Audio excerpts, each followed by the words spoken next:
Bonsoir mes amis.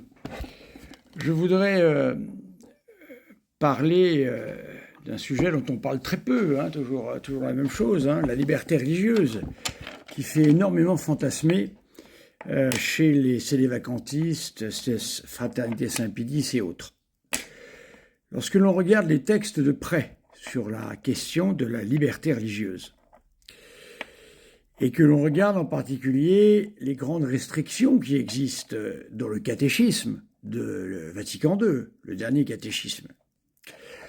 Il n'y a absolument aucune contre-indication à ce qu'une société, un État, puisse avoir comme religion d'État le catholicisme, bien sûr. Ce qui est dit, c'est que il y a nécessité, mais comme ça a toujours été le cas dans les États modernes. Quand j'entends moderne, c'est depuis le XVIIe siècle, bien sûr. Eh bien, il y a nécessairement des concordats qui doivent être traités avec les uns et les autres. Ça veut dire que même si la religion catholique est une religion d'État, jamais il n'a existé, même en chrétienté, même au plus fort de la chrétienté, une société où il n'y avait que des catholiques. Ça n'a jamais existé, ça. Il y a toujours eu, déjà, le judaïsme était présent, la question du protestantisme, qui évidemment a connu bien des tergiversations. Et la dernière... le dernier essai, en quelque sorte, que nous avons très peu le temps de connaître, parce qu'évidemment, il y a la Révolution française, ce fut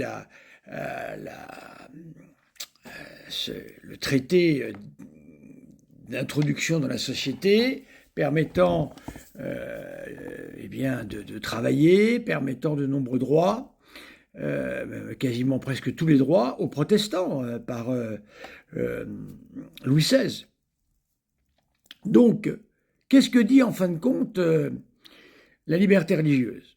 Premièrement, n'oublions pas que l'Église pense d'abord à ses fidèles quand elle parle de liberté religieuse. Et ça, c'est important, je ne le vois jamais repris. Il faut être quand même honnête. Je veux dire, vous êtes sédévacantiste, bon, écoutez, sédévacantiste, moi, me dépasse complètement, hein, quand je vois la folie vers laquelle tout ça tend, mais bon. Vous êtes de la Fraternité Saint-Pédis, il faut tout de même voir la réalité en face. Ça veut dire qu'en fait, donc, un État peut prendre la religion catholique comme étant la religion d'État. Tous les exemples qui ont été scandaleux, hein, tous les exemples que nous avons vus, justement, de décatholisation, hein, où on a voulu supprimer la religion catholique comme religion d'État, outrepassaient très largement ce que demandait le Concile Vatican II. Le Concile Vatican II n'a jamais pu demander une chose pareille. Encore une fois, l'Église pense à elle, c'est-à-dire qu'après tout ce que nous avons vécu, l'Église a de la mémoire, tout ce que nous avons vécu à cause de la Révolution française, avec tous ces empêchements pour nous de pratiquer notre religion catholique, eh bien l'Église veut rappeler que croire est un droit. Voilà, croire est un droit. C'est même si des personnes se trompent dans leur foi, il n'empêche que on ne peut empêcher personne de croire. Voilà, ça fait partie d'un droit fondamental de l'homme. Alors évidemment, on n'aime pas trop le terme droit de l'homme parce que ça nous rappelle 1789, bien sûr. C'est un droit fondamental de la personne humaine. Voilà, je préfère utiliser cette formule-là. Donc, tout le monde a le droit de croire, y compris les catholiques. Cela veut dire qu'on ne peut pas empêcher un catholique d'aller à la messe. On ne peut pas fermer ses églises. On ne peut pas interdire le culte. Voilà ce que pense l'Église. Ensuite, il peut y avoir une religion d'État. Rien ne l'interdit. Mais dans une religion d'État, il y aura des concordats nécessairement avec les protestants, avec les juifs, avec les musulmans. Ensuite, La liberté religieuse, comme le rappelle d'ailleurs, reprenant des textes tout à fait classiques, hein, de Quod Primas, de Pie XII, etc.,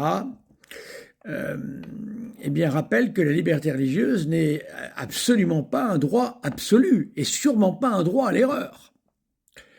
Ce qui veut dire que on peut favoriser des concordats avec des religions qui ont en commun avec nous un certain nombre de principes. Je pense au protestantisme principalement ici. Voilà, je pense au grand monothéisme également. Je pense au judaïsme de par l'histoire de cette religion qui est arrivée avant la nôtre. Eh bien, il faudra qu'il y ait des concordats. Et ce que demande l'Église, c'est que la société civile prenne en compte que croire, encore une fois, relève d'un droit civil, y compris et surtout d'abord pour nous catholiques. Voilà. C'est tout ce que dit Vatican II. Il ne faut pas outrer ce que dit Vatican II. Ensuite, il faut se souvenir de la situation dans laquelle nous sommes. On ne peut pas faire de la théologie en dehors du contexte, surtout dans la morale sociale, surtout dans ce qui est de l'ordre de la discipline ecclésiastique.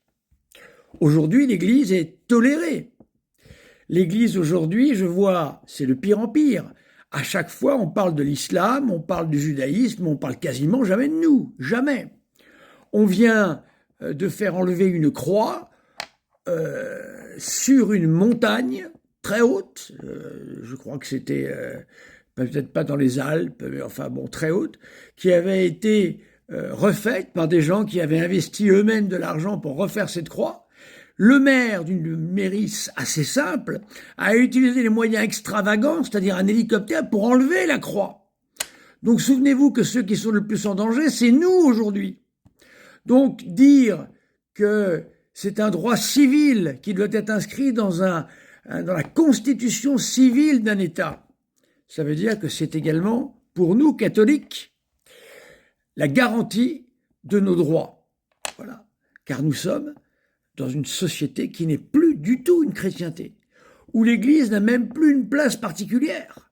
L'Église est tolérée, et voire même moins tolérée que les autres religions. Alors, si l'Église, eh bien, si la religion catholique est une religion d'État, dans ce cas-là, il y aura des concordats avec les uns et les autres. L'Église se donne le droit de refuser, par exemple, eh bien, de faire des concordats avec les témoins de Jéhovah ou autres, voilà, ce qui fait que l'on ne pourra pas leur interdire objectivement, sinon sur le critère de danger pour la société, on ne peut pas interdire strictement à des gens de croire. Mais par contre, il n'y aura pas de concordat avec cela. Voilà à peu près ce que l'on peut dire. Mais maintenant, étant donné que le cas n'existe pas, étant donné que nous sommes dans une situation où l'Église catholique est plus qu'en minorité, eh bien, évidemment, ces questions ne pourront se développer concrètement que si un jour nous revenons à une chrétienté. Voilà. Mais, encore une fois, même s'il y a eu énormément d'abus de la part du personnel de l'Église qui s'est cru, eh bien, dans le devoir d'interdire les religions d'État, en aucun cas, on ne peut s'appuyer sur le Concile Vatican II, ni surtout sur le catéchisme de Vatican II, pour dire que une société ne peut pas choisir comme religion d'État le catholicisme. Voilà, c'est faux. On ne peut pas faire ça. C'est un abus d'un personnel de l'Église qui, hélas, n'avait plus la foi catholique. Voilà. N'hésitez pas à commenter. Tous nos petits amis là qui m'insultent et qui disent que je suis pas prêtre et tout ça, je veux bien faire un débat avec eux, mais faudrait-il encore qu'ils sortent du bois, qu'ils assument leurs propos à travers, par exemple, un nom, au lieu d'être sous pseudonyme en permanence. Ou alors au moins rester sous pseudonyme, mais accepter un débat. C'est trop facile de venir faire ça en cachette. Hein. Voilà. Merci mes amis.